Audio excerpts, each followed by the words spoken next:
Hoy nos acompaña en el Tesoro de la Isla Eduardo Leonardelli, quien es miembro, fundador de la Red de Filósofos por la Vida. Eduardo, ¿cómo estás? Muy bien, Eugenio, muchas gracias por la oportunidad de manifestarnos a los filósofos por la vida, por este No, canal. no, el agradecido soy yo y creo que interpreto de alguna manera el agradecimiento de muchísima gente, porque uno se pregunta, ¿dónde están los filósofos? Muchas veces uno ve en la, disculpame que hago una introducción, ¿no? Pero Por favor. este, ¿dónde están? ¿Dónde está el pensamiento? ¿Dónde está la gente que nos ayuda a aclarar las ideas? Porque aparecen personas que hablan en los medios, ¿no? Y uno siente cierta debilidad de argumento, pero como uno no es filósofo, dice, bueno, necesito la ayuda de filósofos. Ujú. Realmente ustedes son absolutamente necesarios hoy. Entonces yo me sentí profundamente agradecido, feliz de saber de la existencia de una red de filósofos por la vida. Contame un poco qué es esta red, cómo nace, antes de entrar al argumento de la carta abierta que Bueno, será el contenido de eh, nuestra charla, ¿no? me dio una infidencia, ¿no? Pero nace de una situación muy amarga que experimenté, muy amarga que experimenté, porque por mi función de asesor legislativo tuve que presenciar la integralidad de las exposiciones eh, sobre el proyecto de 2018. Y yo no solamente me preguntaba dónde están los filósofos, me preguntaba cómo es posible decir tantas burradas tratando de dar un margen de racionalidad a una ley. Porque la verdad que las afirmaciones que uno debía escuchar, muchas de esas eran absolutamente irracionales, irracionales. Y para peor, si fuera una pura ignorancia sin consecuencias, bueno, de esas estamos llenos los hombres, ¿viste?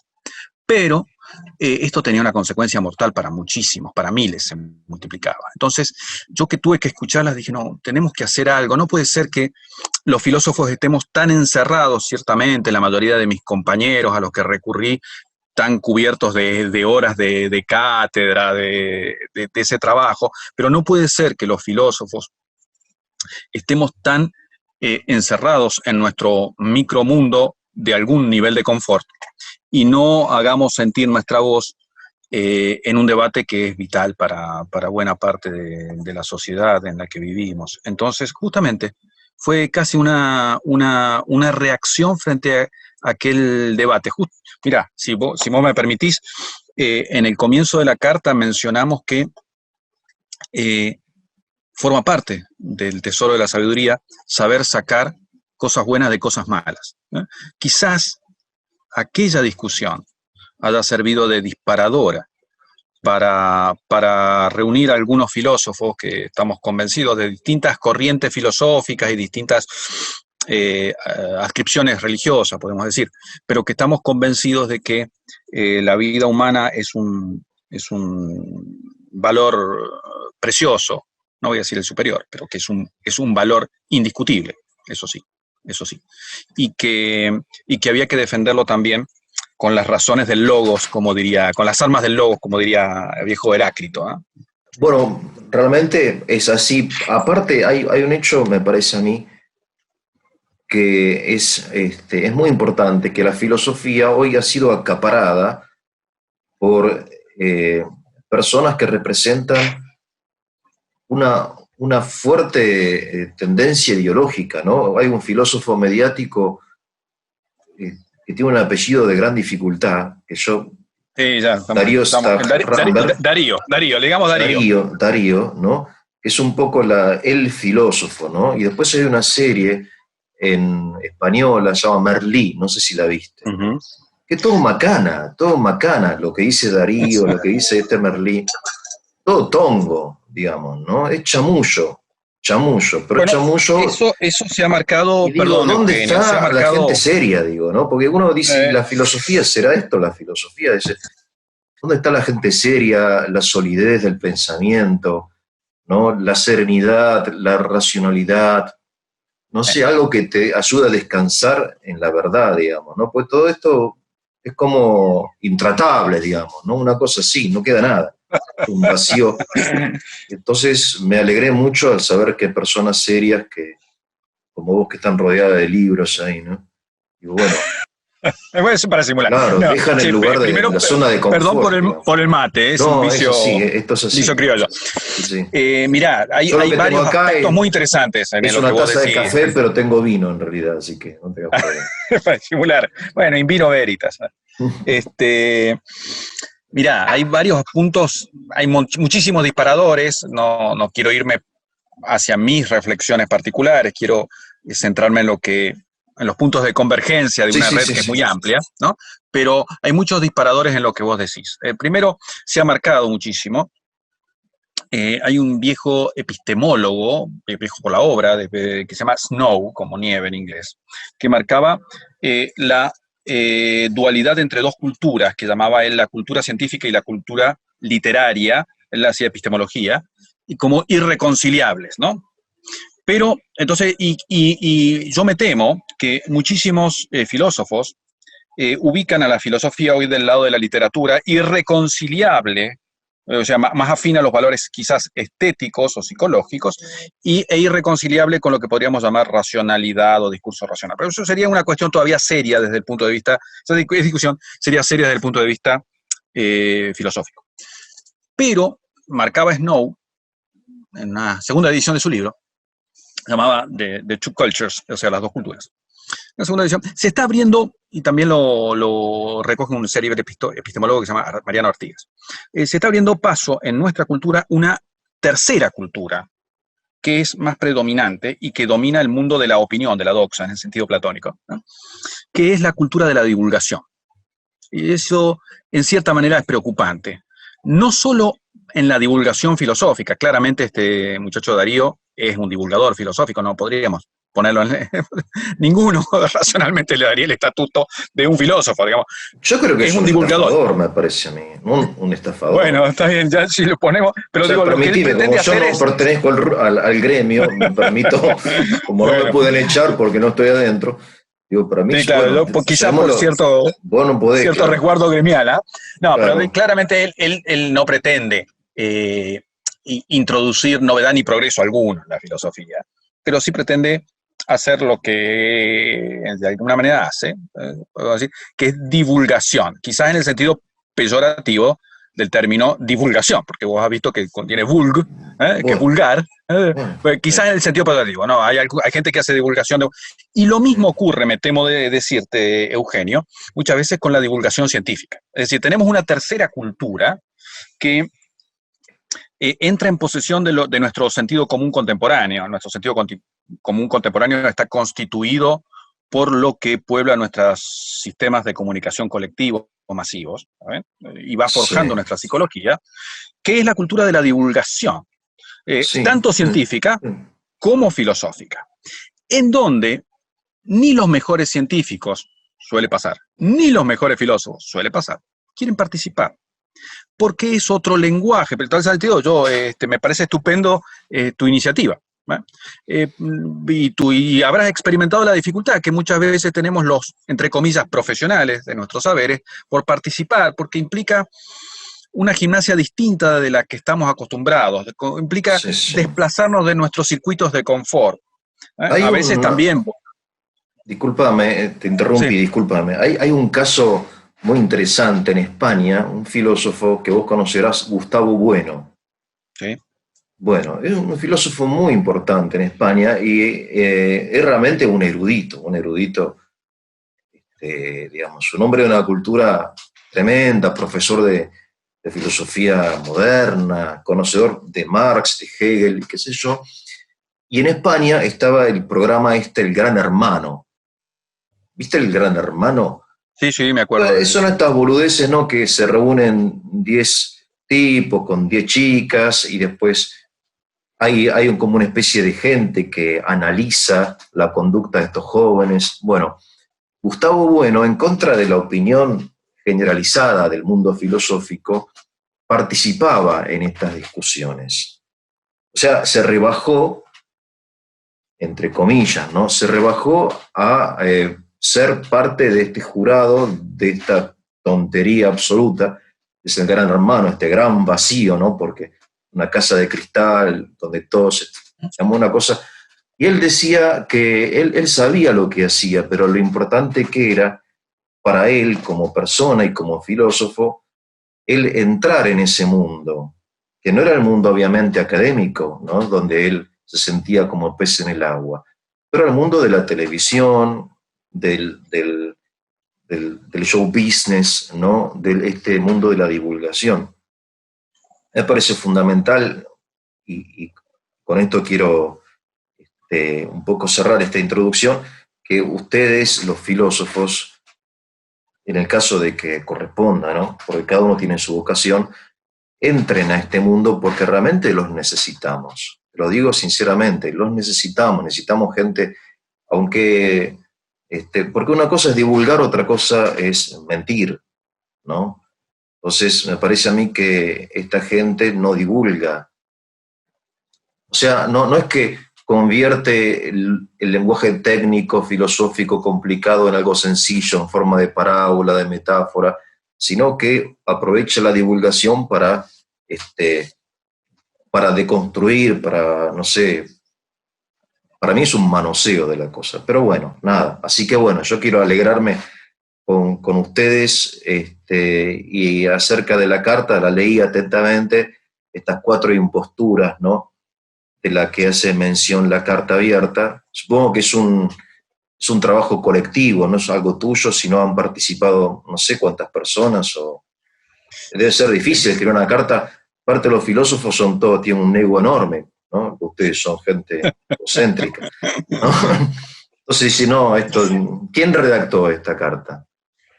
Mira, como vos lo decís, es como estas tradiciones, es muy difícil saber cuál es, como dice, ya nadie sabe el autor, como dice la copla de Machado, ya nadie sabe el autor, ¿no?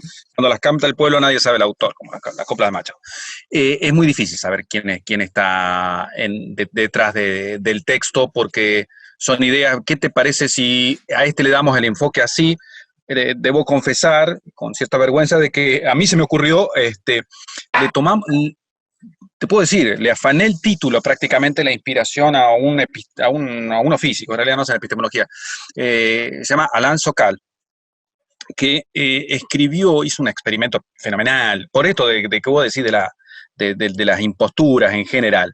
Mandó con lenguaje posmoderno un artículo arrevesado, pero no decía nada, porque además él no sabía de sociología posmoderna, una revista de estudios posmodernos, en donde él era todo, como decía, era todo, como decía, sanata, era todo sanata, pero escrita con el vocabulario, ¿viste? Y se la admitieron y se la publicaron.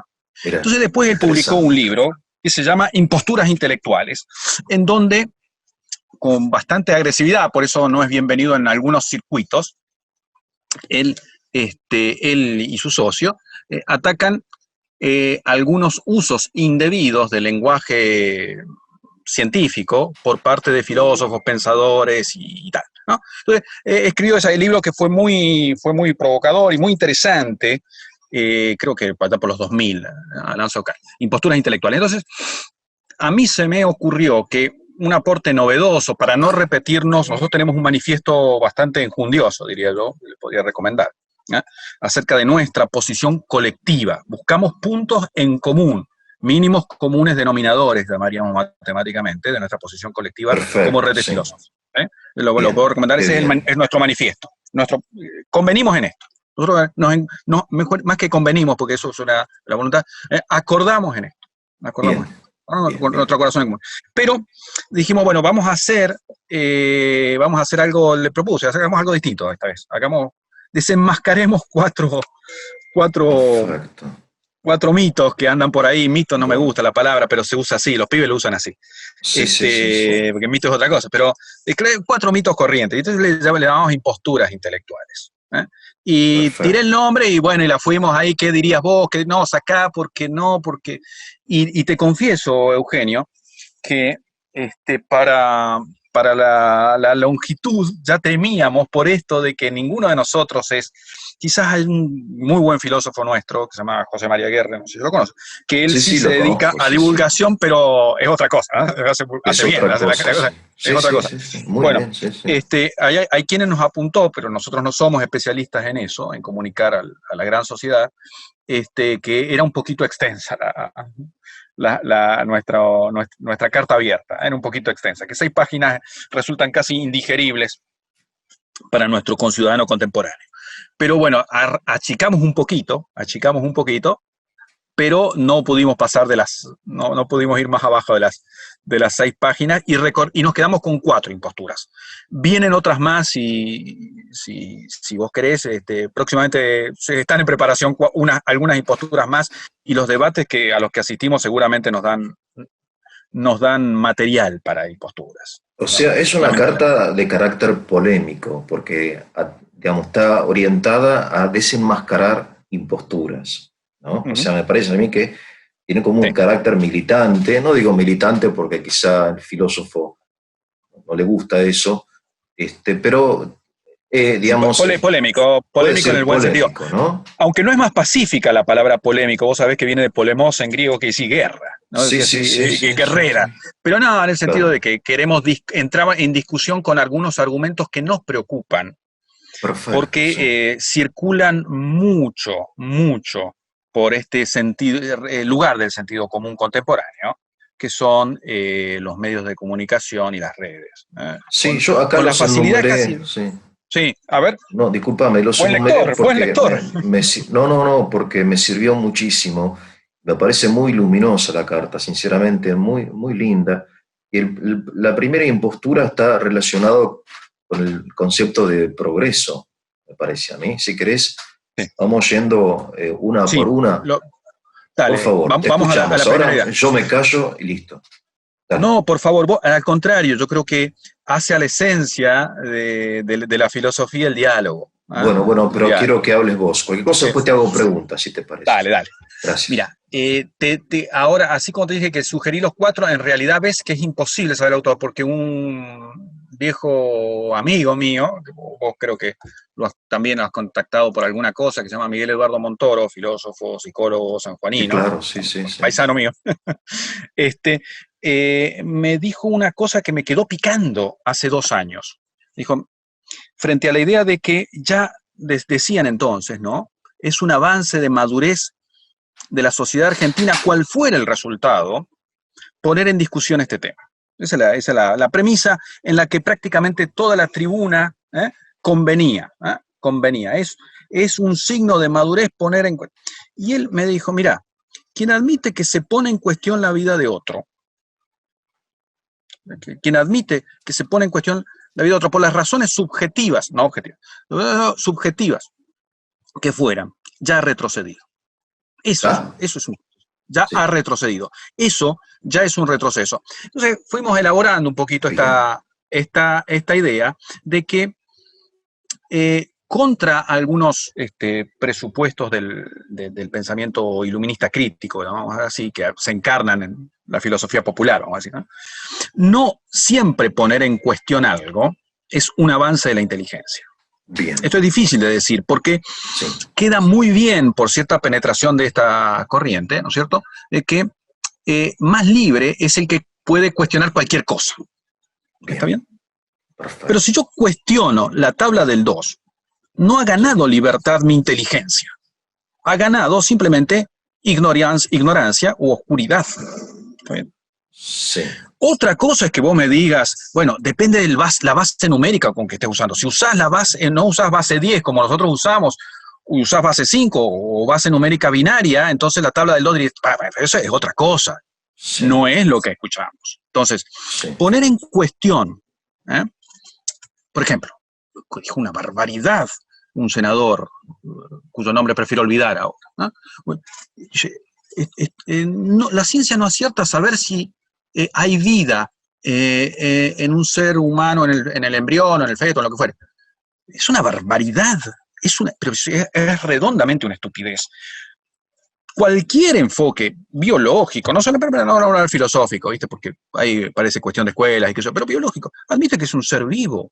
No cabe la menor duda. Tiene todas las características de un ser vivo. Nutrición, homoestasidad, se me confunde con la homoestasidad que es de los estadísticos, pero son sistemas homeostáticos, mantienen algunas características de medio interior. Naturalmente, crecimiento es fabuloso. No hay otro ser vivo que en esa etapa pueda igualar ni de cerca la velocidad del crecimiento. Entonces, ¿cómo decir que algo que mantiene su nivel interior, su nivel de medios interiores, que tiene estructura, no es equiparable a ninguna otra cosa, tiene mucha más estructura un cigoto que un volcán o que una galaxia tiene más estructura, la complejidad de información que hay ahí adentro, o sea, que naturalmente crece, que naturalmente se nutre. Es evidente que es un ser vivo. Podemos discutir, si usted es más leído, digamos, si ese ser vivo, que indudablemente pertenece a la especie humana, no hay otra especie a la que pueda... No hay manera de confundir eso con un ser vivo de otra especie. No hay manera de confundir ese ser vivo ni siquiera con el cuerpo de la madre.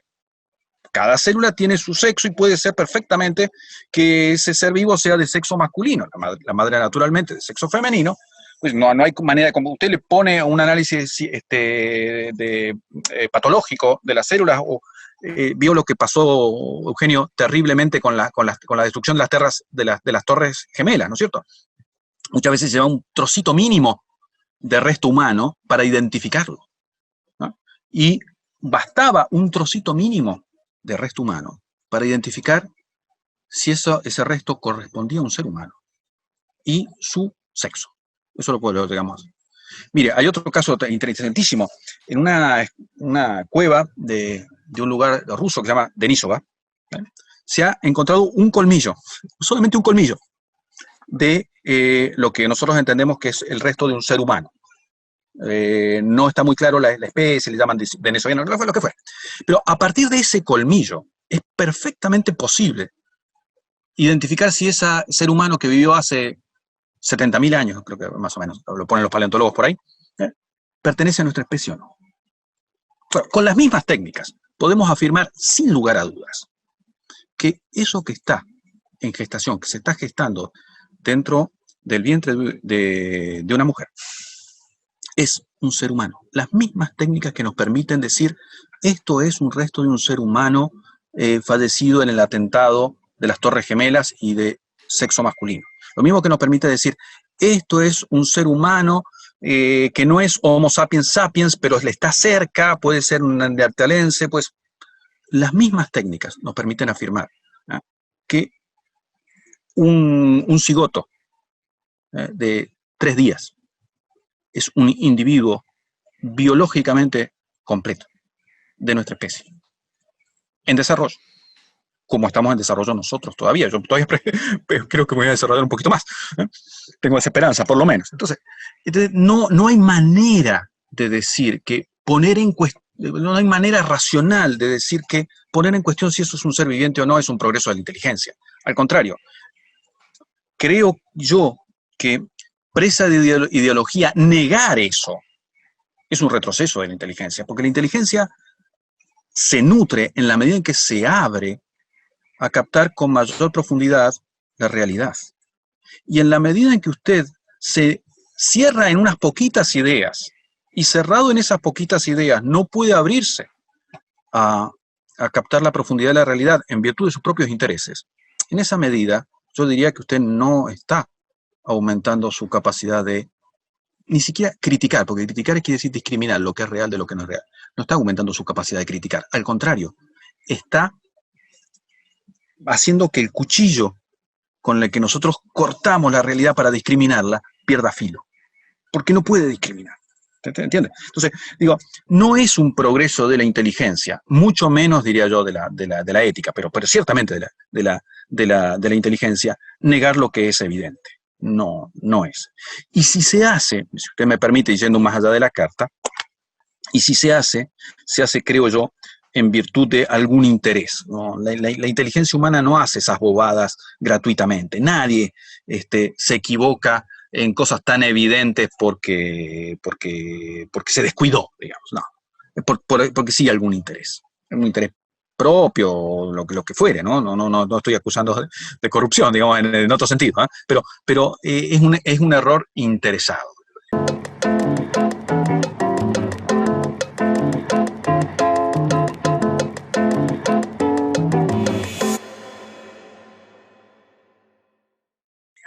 Déjame, Eduardo, que te hago unas preguntas acerca de esto, que no deja de cuestionarme a mí personalmente. Va a decir que hay cosas que son, digamos, en términos de la carta, cuestionables, y hay cosas que no son cuestionables, y las cosas que no son cuestionables no lo son por su propia naturaleza, y cuestionarlas sería empezar mal, digamos, saber cómo decir. Es como lo que decía Aristóteles, que lo evidente no se demuestra, algo así. Exactamente. O eso que Descartes dijo, no, puede ser que lo inventó el demonio, qué sé yo, que comí un lechón anoche con vino y por eso estoy viendo ilusiones. Es decir, ponerse a cuestionar cosas que son evidentes no es un signo de inteligencia, sino es un signo de ¿qué? Como una patología.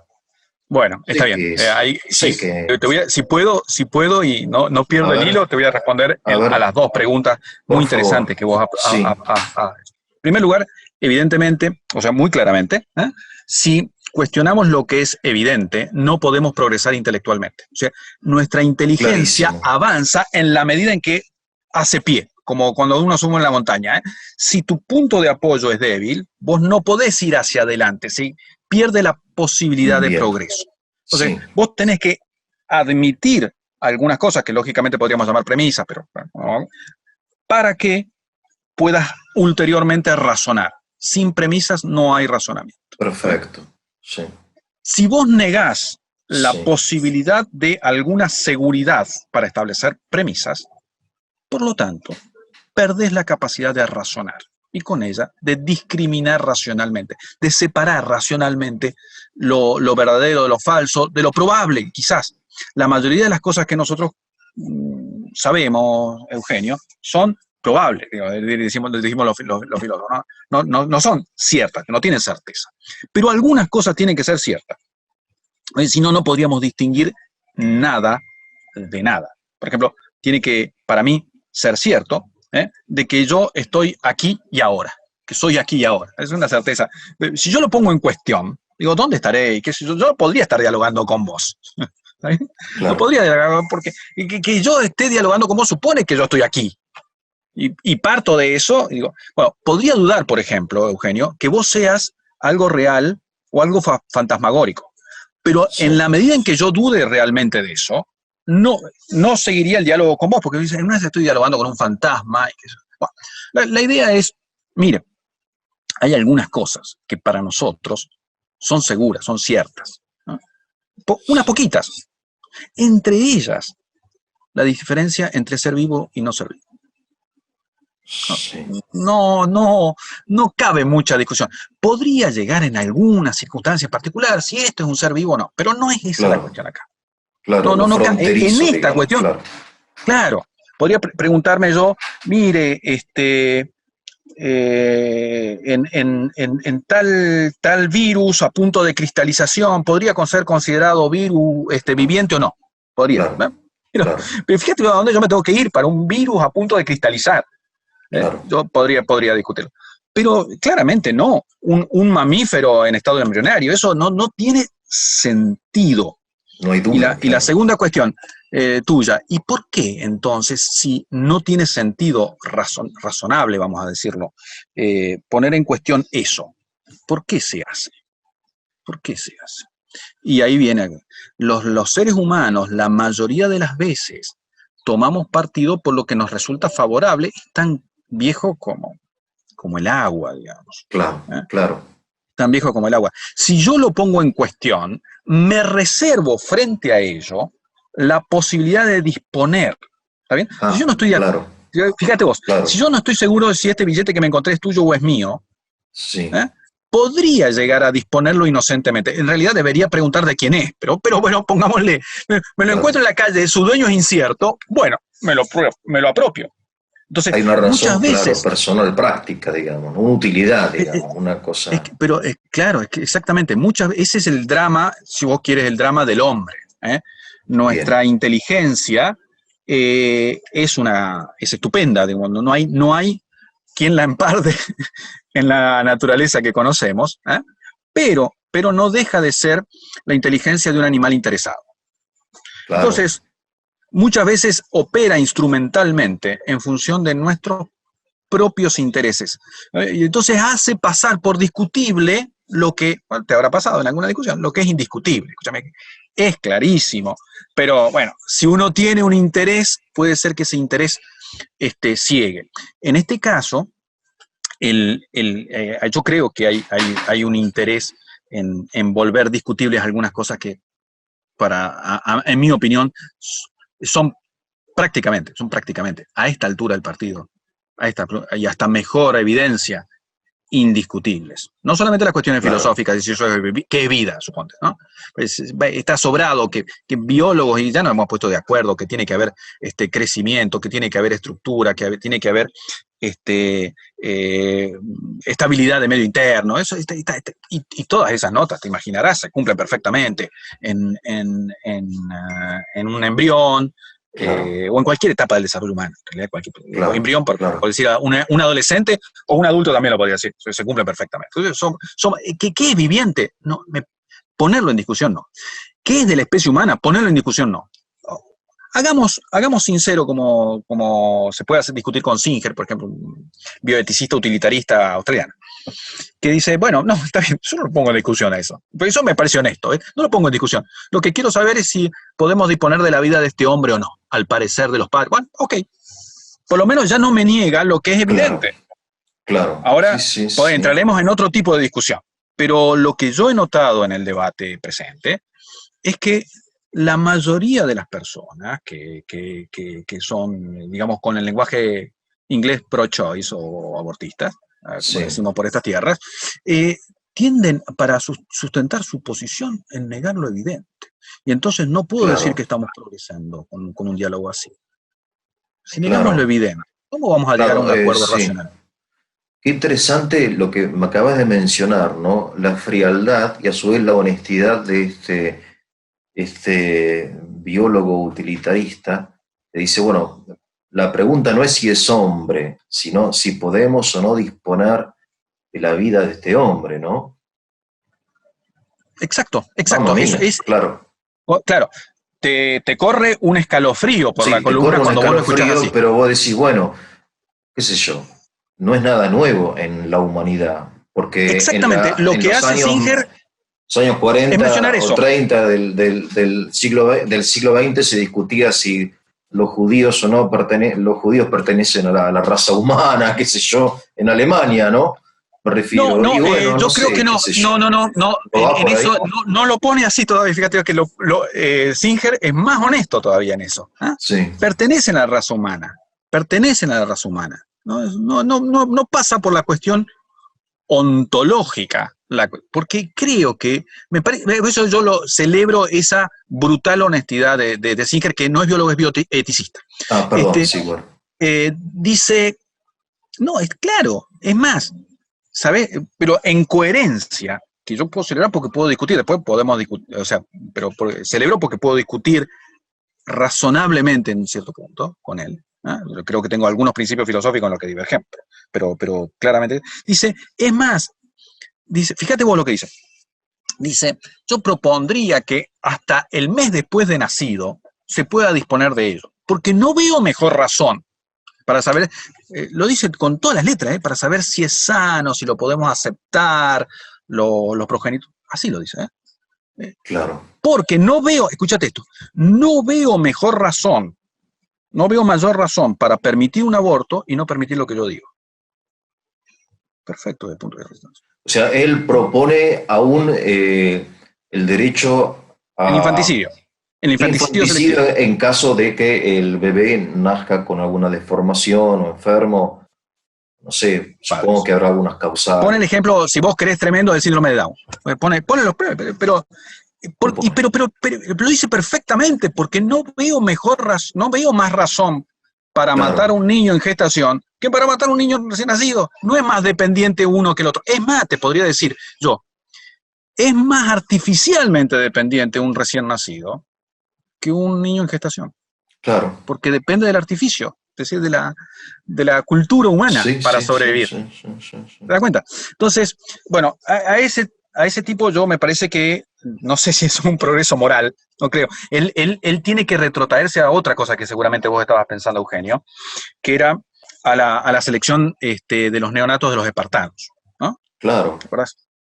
sí, Es sí, el ejemplo clásico de infanticidio por ración de bien común social. Bien común claro. social. No, sabes que yo me Nosotros el bien acordaba de común otra social, cosa.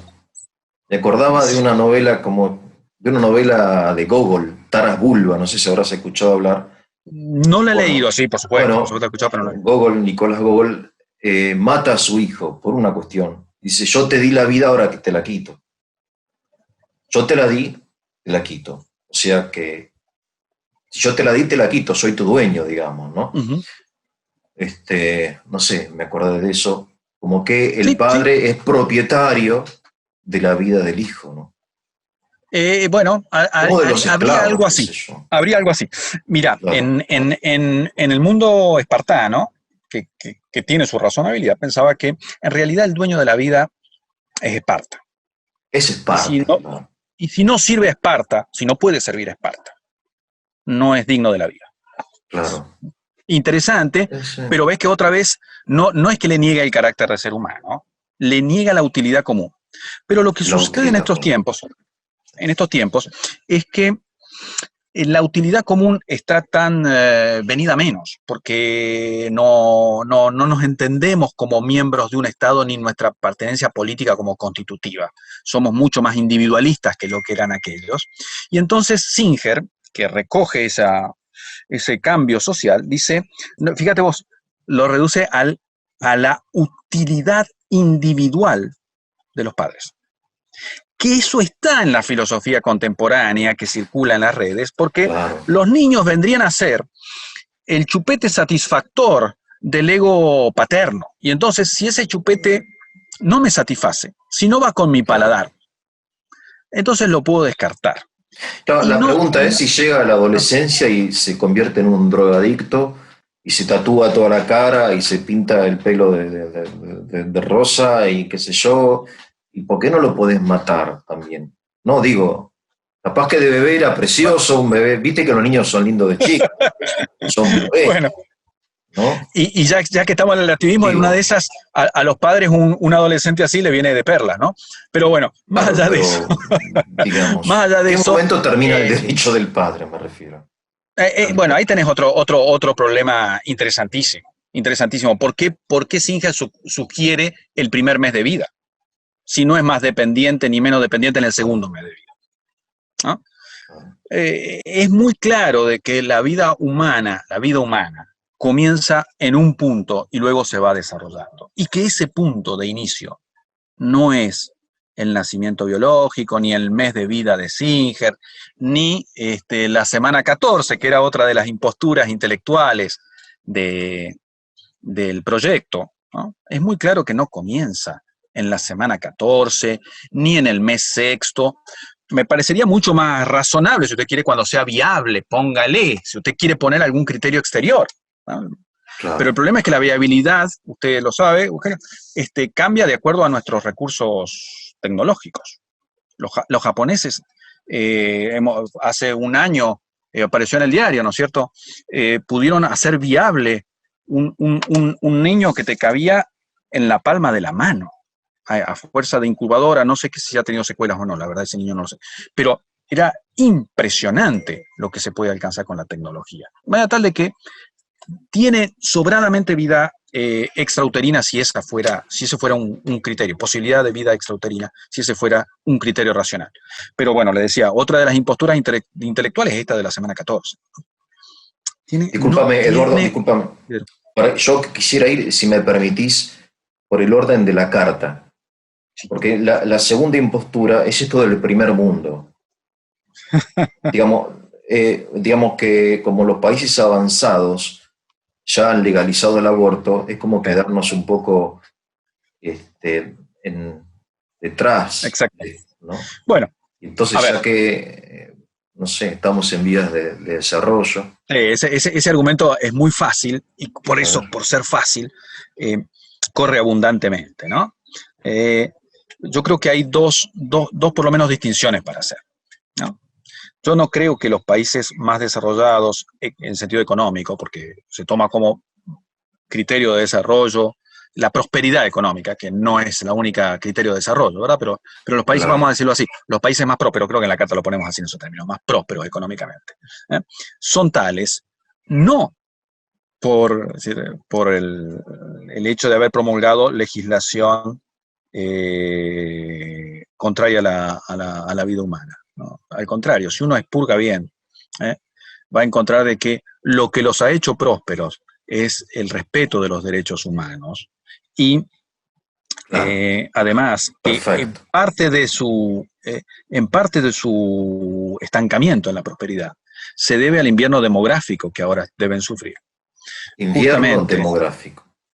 Sí, los demógrafos le llaman así, invierno demográfico. Es decir, es como si ahora estuviéramos en invierno porque no hay brotes verdes. No hay. Yo viví algunos años en París estudiando, y me llamaba la atención, ¿no? Me llamaba la atención eso, de que era una ciudad con muy pocos niños. Yo acostumbrado de Argentina, mi San Juan natal, Buenos Aires, donde vine a estudiar también. París me parecía una ciudad de adultos, ¿no? Eso no lo experimenta uno en Europa. Entonces, al revés, esa falta de esa reducción de la fertilidad, vamos a decir, artificial, ¿no? Muchas veces provocada por la legislación abortista o por la mentalidad que va ligada a ella, también una cuestión cultural que ha cambiado, ¿verdad?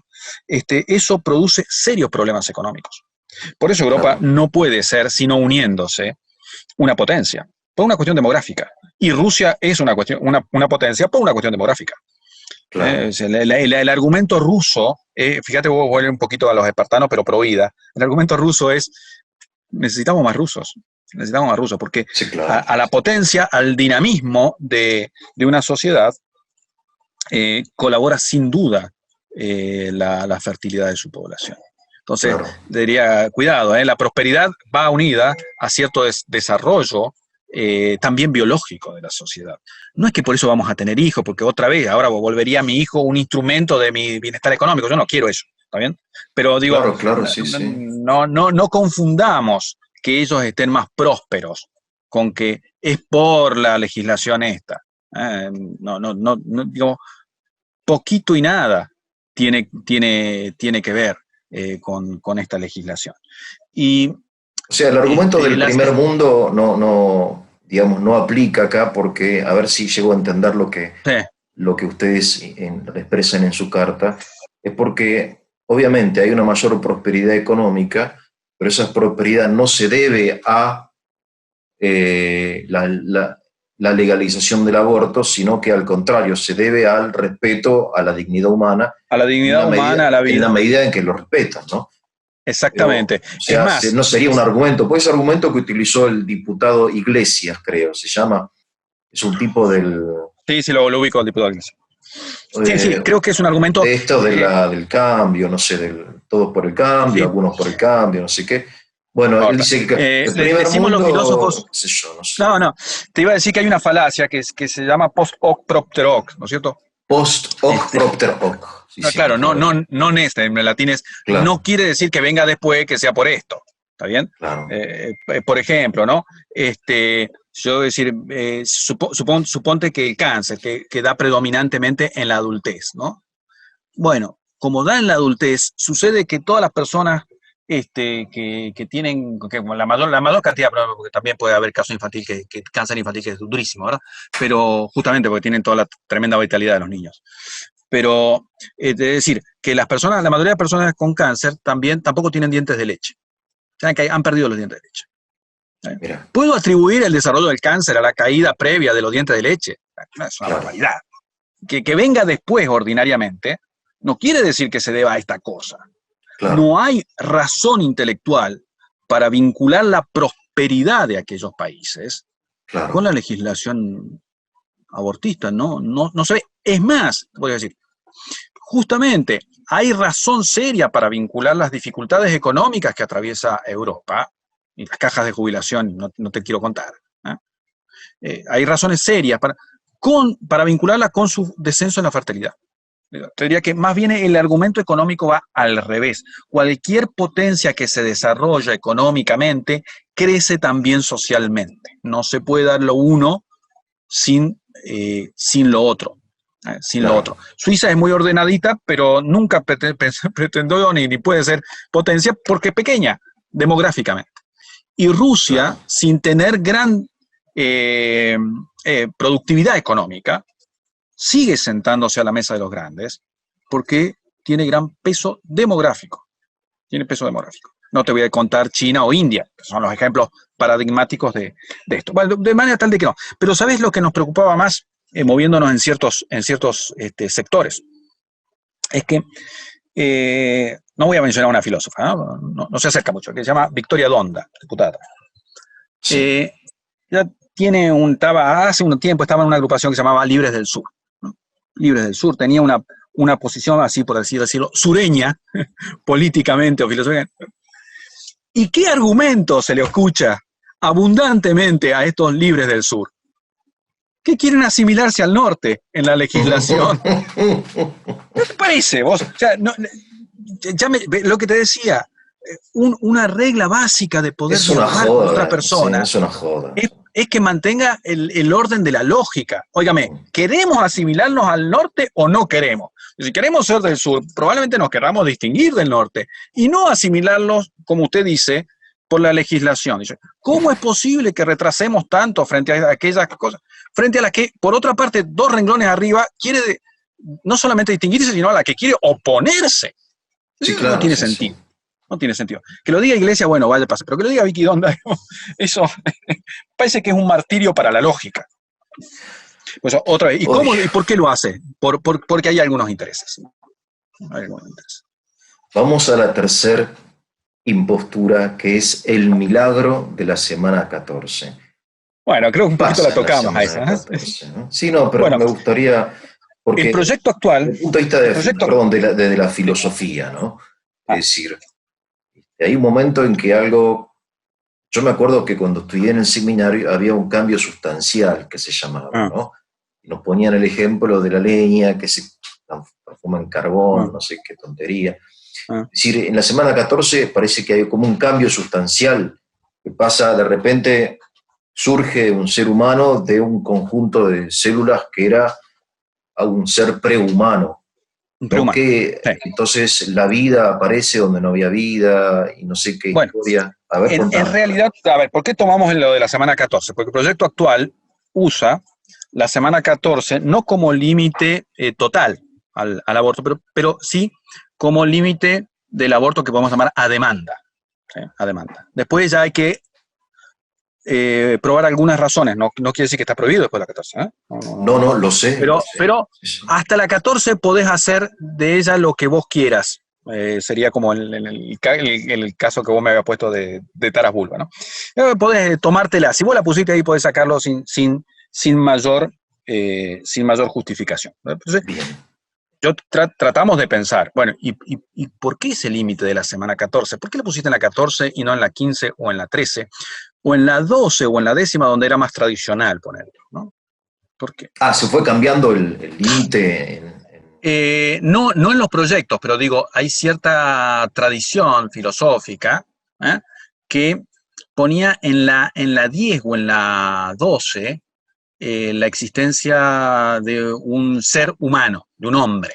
Otra vez, bien. la idea de persona yo lo corro no porque el hombre no sea persona, sino porque admito que ciertos filósofos reconozcan el carácter de humanidad de ese individuo sin reconocerle por ello mismo el carácter de persona, aunque yo filosóficamente sostengo que todo hombre es persona.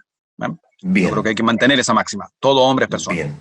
Creo que eso nos No, está bien. Está claro que preserva esta es de un una carta trato escrita brutal. por personas, por filósofos que están a favor de la vida, pero que que llegan a un consenso, el mínimo común denominador, y Sí, entonces se entiende. exactamente, Sí, perfecto. exactamente.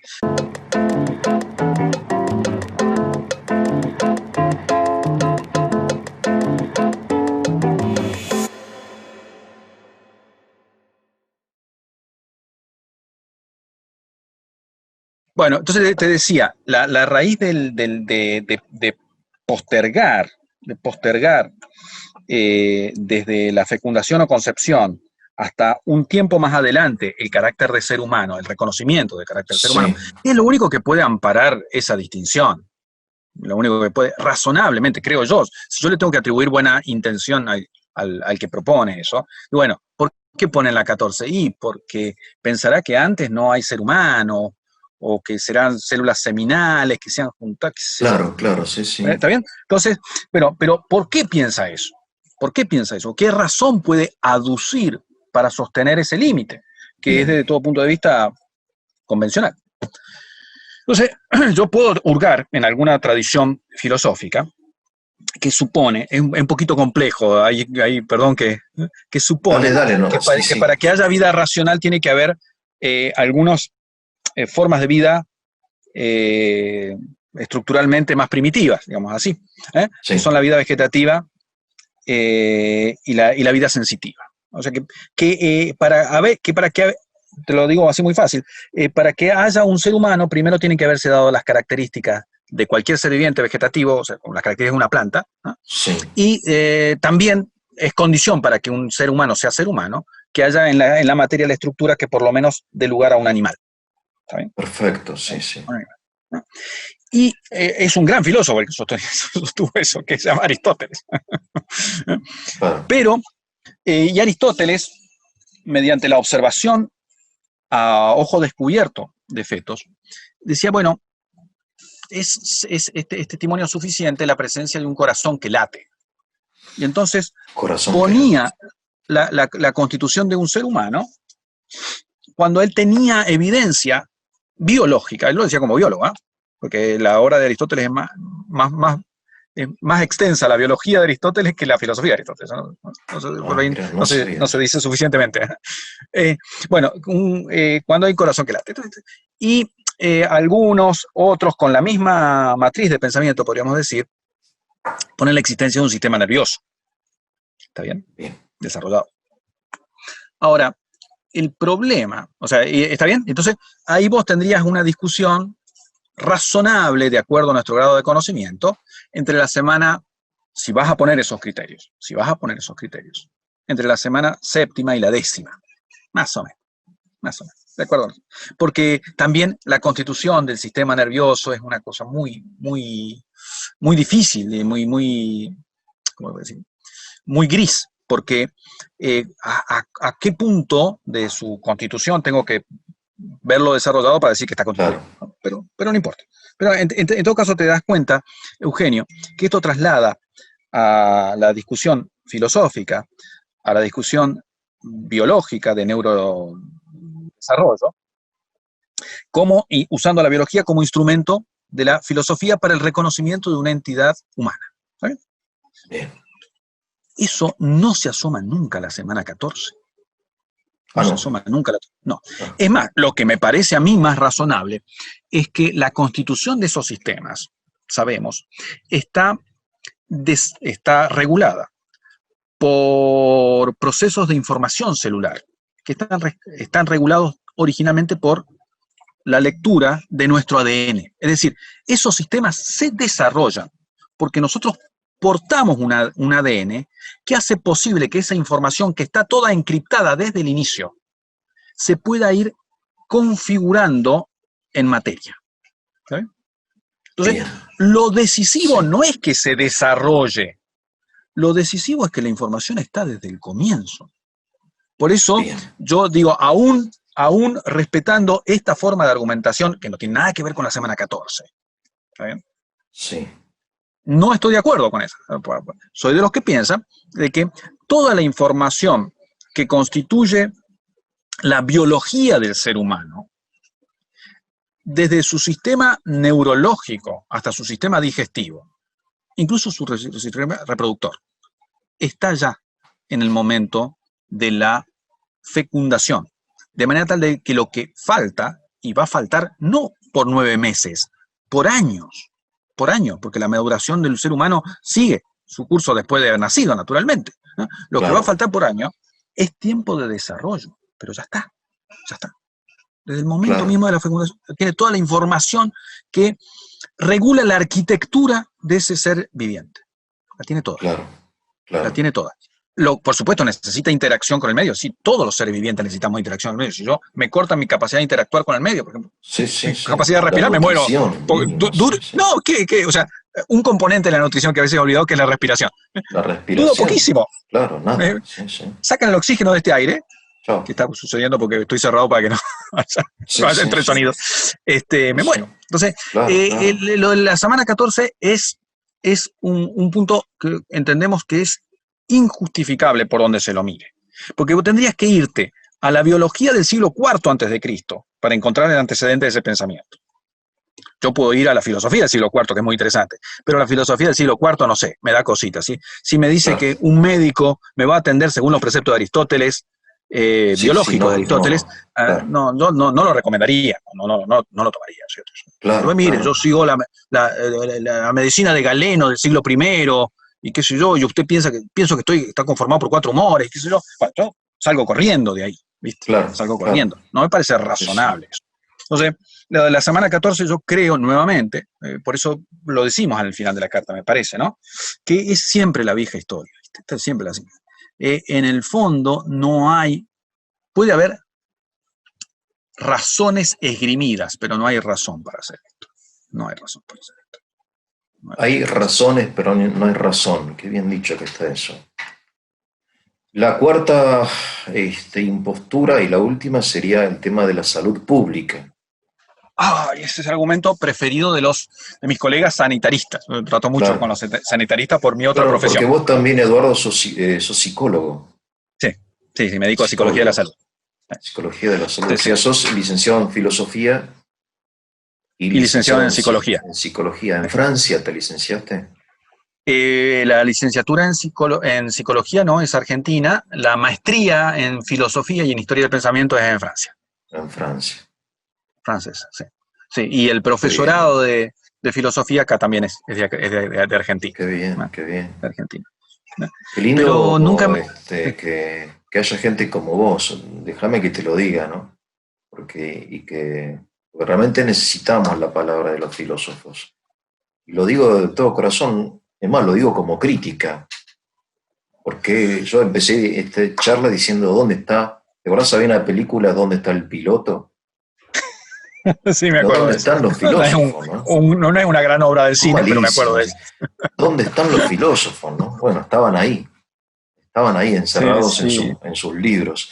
La cuarta impostura a la salud pública. Claro, esto sí es un tema que dice, bueno, ya que hay abortos, porque es un hecho, que sean seguros, ¿no? Supongo que el argumento, la lógica será esa, supongo yo, ¿no? Ese es el argumento, sí.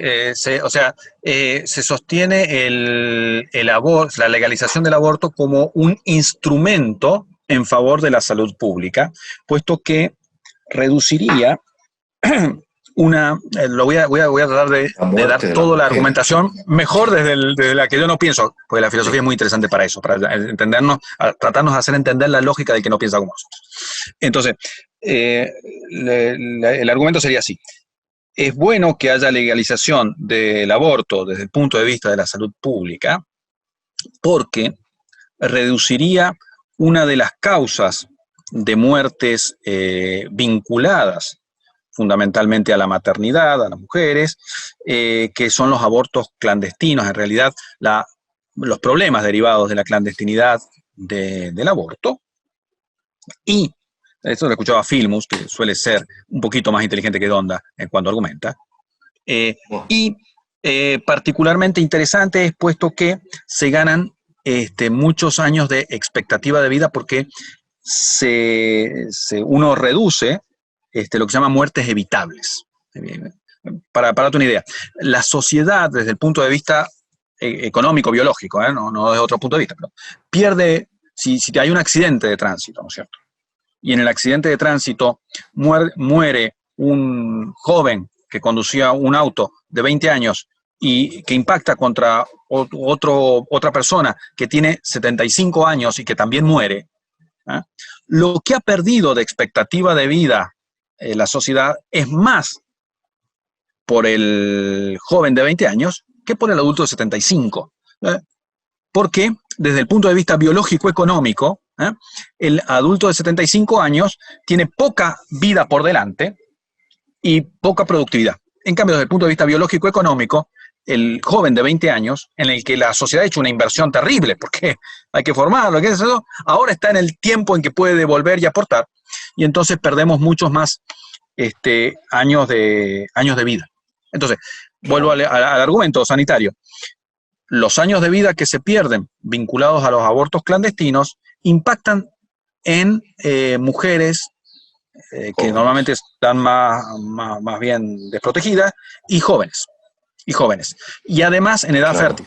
Porque eso es medio curioso, porque algunos dicen en edad fértil, pero lo vuelven como, que podrían tener otros hijos que quisieran. Haciendo esa terrible discriminación entre las personas queridas y no queridas, como Eugenio, si yo no te quisiera a vos, eso te destituye de tu dignidad humana y por lo tanto vaya al paredón usted porque no lo quiere. Sí, o si te dijera ahora, ¿sabes qué? Tu papá o tu mamá no te quiso, entonces te venimos a matar acá. Es una cosa bárbara, ¿no? Discriminar a los hombres en función de ser amados o no por otros. Yo creí que el pensamiento humano ya había evolucionado.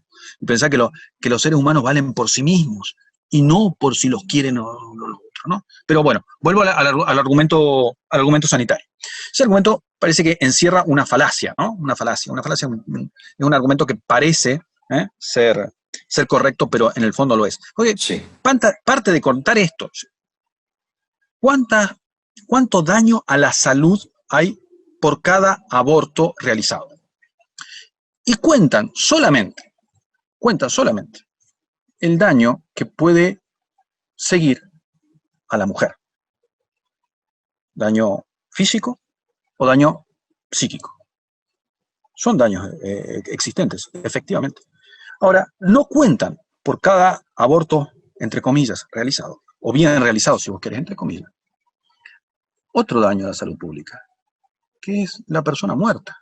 Cada aborto bien realizado, entre comillas, es una persona muerta. Entran 2 personas vivas a la sala y sale una sola. ¿Me quiere decir usted en qué cuentas de salud pública eso es un instrumento de salud pública? Solamente vale, otra vez, si previamente usted ha ninguneado, por decir como decimos acá en el Río de la Plata, ha reducido a la nada a la persona en gestación.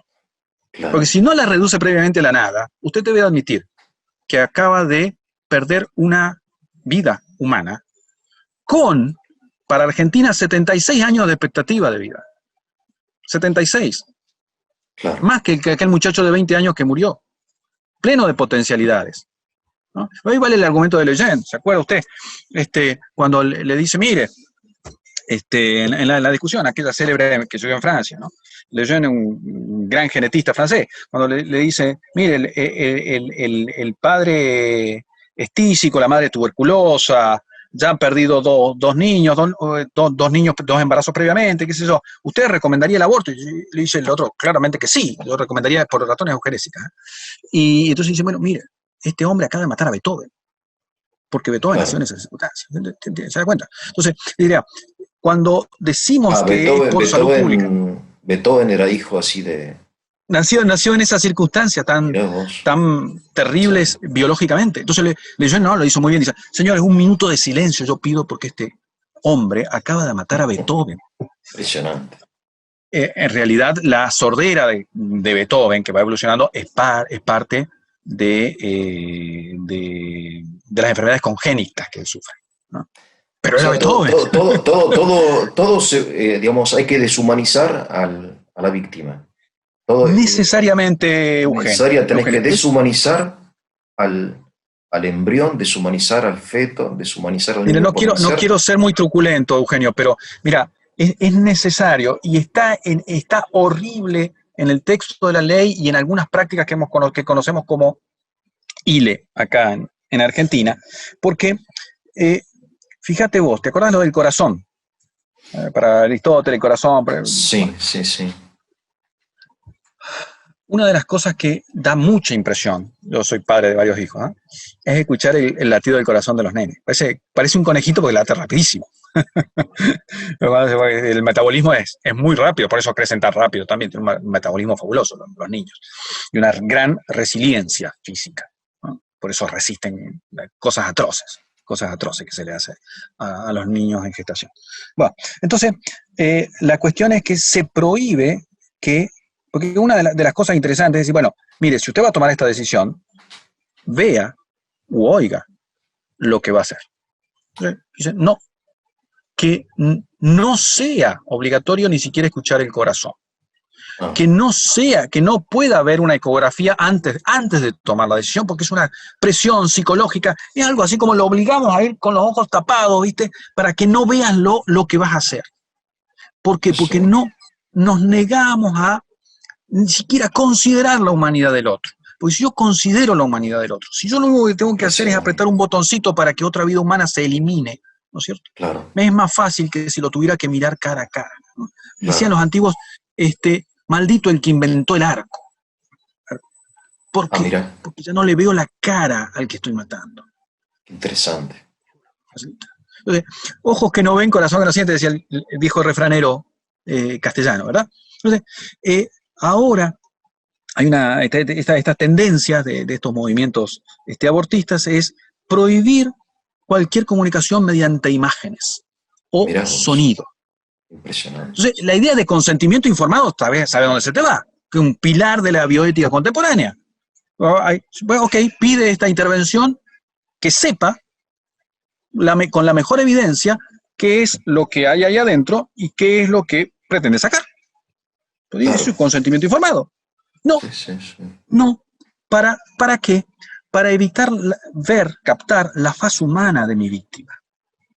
Claro. Eso nos hace digeribles este tipo de cosas. ¿Sí? Mientras menos contacto yo tenga con el otro. Por eso hay una periodista italiana que se llamaba Oriana Fallaci, ¿no? Sí, sí. Que si vos la ubicás en el tiempo, era muy militante laicista, o sea, muy alejado de todo pensamiento que podríamos llamar cristiano. Nada que ver, los pibes, nada que ver. La que Yo Acuso escribió un libro. Yo Acuso no que yo conozca, por lo menos. Pero, bueno.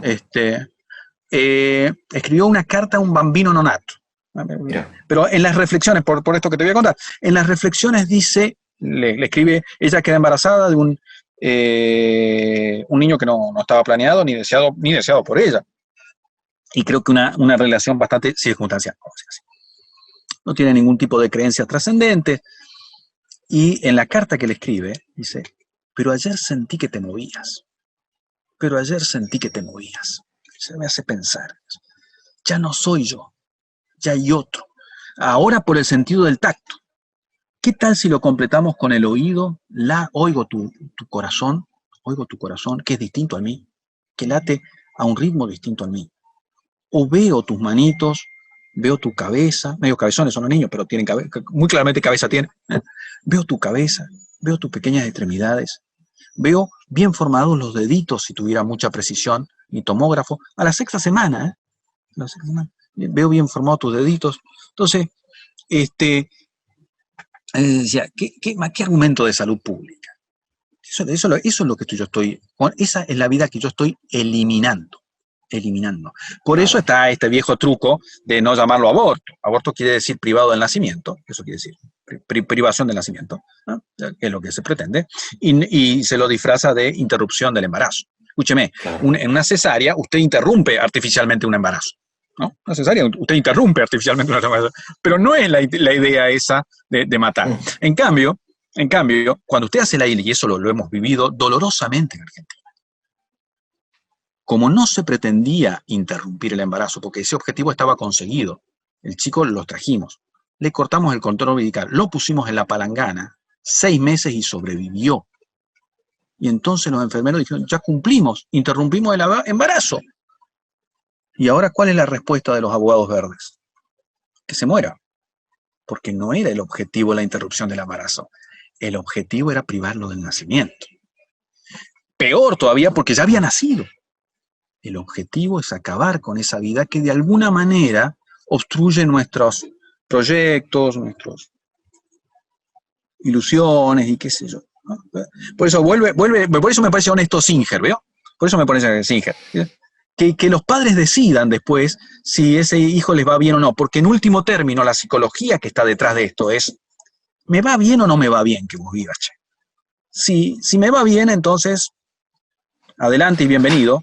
Si no me va bien que vos vivas, mejor cortemos esto antes de que sea demasiado evidente que estoy matando a alguien. O sea, de repente aparece algo muy tenebroso en todo esto. O sea, es como que todo se tiñe de una cosa muy oscura, tenebrosa, que ya no sabes cómo explicarlo del todo desde el punto de vista racional. Algunos de mis colegas insisten en ese punto. Yo estoy sí, menos sí, inclinado entiendo. para eso, pero No, algunos sí. entiendo, A ver. entiendo, y no quería puntualizar ese punto. Entiendo cuál es tu forma de expresarte, pero volviendo al tema de la carta, entonces, para resumir, que a mí me gusta resumir, en la red de los filósofos por la vida publicó una carta abierta el 28 de noviembre del 2020, en el contexto del debate en legislativo. Hay una introducción muy interesante que habla sobre el contexto de la pandemia, también en la carta, ¿no? Sí. Me parece a mí muy adecuado, y después desarrolla lo que podríamos llamar, y que vos has desarrollado muy bien, con mucha claridad, estas 4 imposturas. La primera de las cuales es esto de la idea del progreso, de empezar de cuestionar lo incuestionable. No es... Progresamos cuando cuestionamos lo incuestionable. Claro, exactamente. Entonces, esto te hago una pregunta, Eduardo. ¿Esto tiene que ver con la deconstrucción o nada que ver con la deconstrucción? Sí, tiene algo que ver con lo muy buen olfato filosófico. Tiene algo que ver. Porque digo, ¿no? Como se cuestiona todo, porque se cuestiona también no sé, que sos varón, sos mujer, se cuestiona que, no sé, es como que esto de cuestionarlo todo parece que está bien. Sí, no sé, está bien. Pero Hay alguna raíz filosófica de eso. Claro, muy interesante. Yo creo que hay algunas, pero hay que tener sentido crítico. Hay algunas desconstrucciones que perfectamente... Claro. El mecanismo de la desconstrucción, saber cómo es que se ha consolidado una creencia, es perfectamente aceptable. Sin duda alguna. Sí. Pero vos tenés que tener alguna técnica, algún criterio. Claro. Siempre. Sí, la segunda impostura es esto del primer mundo, ¿no? Yo algunas veces pienso, Eduardo, que este complejo que tenemos nosotros, ¿no? Los latinoamericanos y los argentinos en general, nos hace mucho mal, porque realmente nuestra vocación es otra. Nosotros tampoco hemos pasado ni por la Primera Guerra Mundial, ni por la Segunda Guerra Mundial, ni por el Holocausto, ¿no? Ni por el comunismo soviético, Europa Oriental y tantas tragedias, ¿no?, que ha vivido Europa. Y entonces no tenemos por qué imitar estas cosas, estas páginas oscuras de Europa, sí imitar, no sé, lo bueno que pueda tener. De hecho, nosotros, la gran mayoría, tenemos nuestras raíces en Europa, ¿no? Bueno, la cultura española o italiana, qué sé yo, pero esto del primer mundo es muy fuerte también, muy fuerte. Así es. Claro, sería muy lógico que, dado que la prosperidad está asociada al haber participado en la Segunda Guerra Mundial, fuéramos a la Segunda Guerra Mundial ahora, claro, extemporáneamente, para ver si somos más prósperos. Argentinos, claro, sí, también. Sí. Después el tercer, esto de la semana 14, que está clarísimo, muy, muy claro. Y finalmente el argumento de la salud pública. Y termina la carta citando a la Constitución Nacional, los acuerdos internacionales, un poco pasa de la filosofía al campo del derecho, ¿no? Bueno, y termina con una afirmación de que no es lícito